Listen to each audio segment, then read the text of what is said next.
And there's a balance there because, and we hear this all the time. There's a difference between being hurt and injured.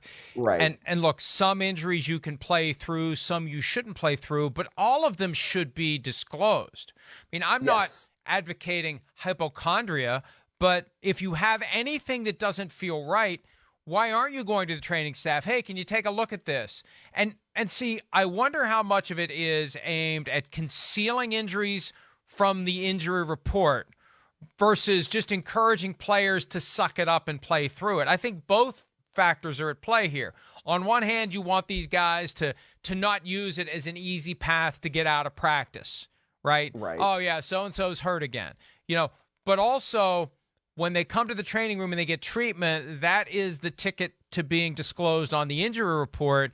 And some teams want to minimize the bullseye that other players will put on that injured body part. So you cut that off completely if you discourage them from even saying, I've got a bad elbow, I've got a bad shoulder. And there are some players who are wired to do that. I'm a firm believer. Matthew Stafford just never says anything to anybody about his injuries. That's how they end up not on the report, unless it really is so bad that he has no choice but to go get looked at. But either way, Myles, I think the culture of every team and the entire league needs to be, if you have anything that doesn't feel right, go to the training room. That's why they're there. And any hint of discouraging players from doing that requires intervention, investigation, and correction. Yeah, I 100% agree with you, because this is one of the things that should be the consequence of this survey, right? We now see different things from around the league about how these different teams operate, and teams that are not operating at a standard procedure need to do something consequential and tangible so that they will be the next time this survey is produced, right? We have to see some changes from different teams because of what this survey has produced. It's not just going to be, oh, well, I don't know. Now we didn't know how these other teams operated. And now, well, what were we going to do? Everybody does things differently. We're 32 different entities. It's not just going to be the case like that anymore. You have to be able to make changes. You have to be able to do things that show that you really, really honestly and truly care about the players and the way things happen in your building.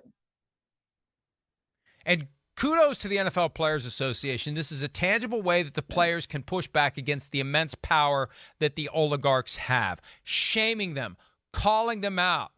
You think Michael Bidwell wasn't twisted up in knots the past couple of days as it's come to light? That because the narrative has been, oh, the Cardinals under Michael Bidwell aren't as cheap as they were under his father. No, they're not. Right. They're cheaper, right? And this is tangible proof of it.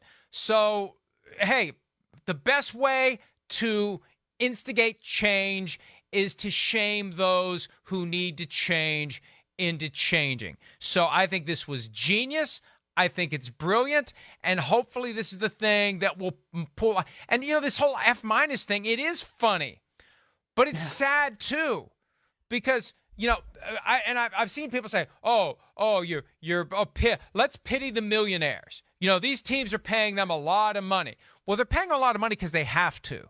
They have a salary cap that includes a salary floor. Everybody's getting rich here. But how you treat your players, how you treat these employees of your team, it shows whether you view them as pieces who are replaceable and interchangeable in a football machine, or you view them as human beings. And anytime you see that F-, that's a sign that these players are treated as cogs in the football machine and not as human beings. And the players need to know that. And maybe they should avoid working for those organizations. And if they sign with them now, they can't say they didn't know, Myles.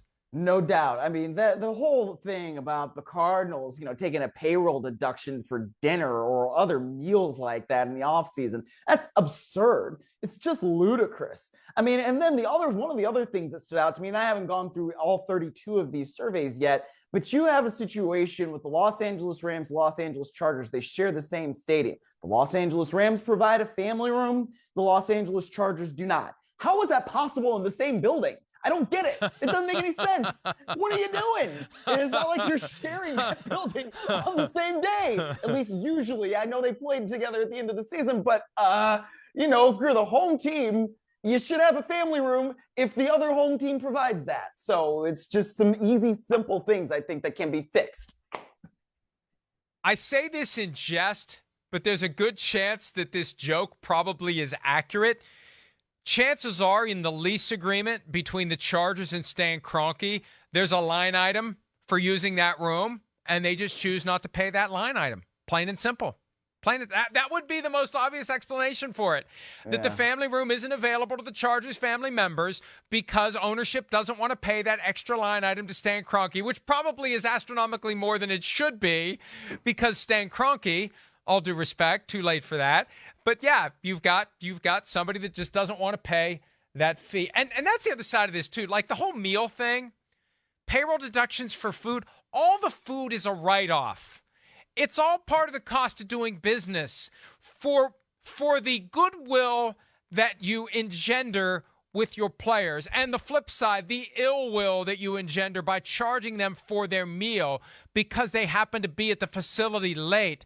It is beyond asinine. Bottom line is this. Do you have a workplace? You want everybody to aspire to arrive early and stay late.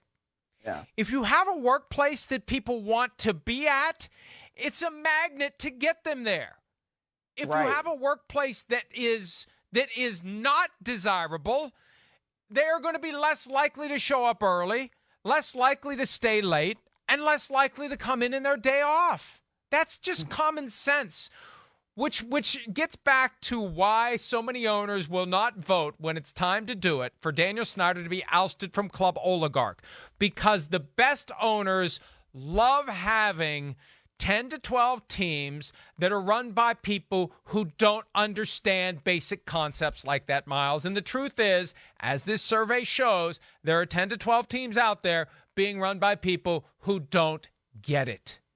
I wonder if Kyler Murray had to also have a payroll deduction if he were in there, executing his study clause, which obviously now has been removed. But if he's in there and he's studying, shouldn't he also get food? I don't know. They may charge him a fee to use the study room. You don't know. Yeah. Got to look very carefully at the fine print of that pay stub. You never know. Hi, it's Mike Florio. Thanks for watching PFT on YouTube. Hit subscribe for the latest news and analysis from Pro Football Talk.